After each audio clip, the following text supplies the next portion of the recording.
Давай, шевели.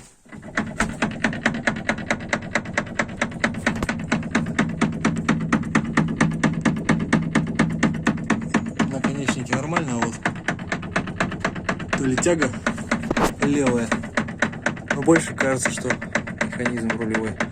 Если два болта открутить, ну все хорош. Короче, рейка стучит жестко.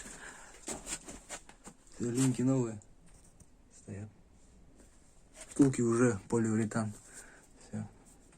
Сальник тоже новый здесь. Масла в коробке вообще не было. Литр я залил, там походу еще надо заливать.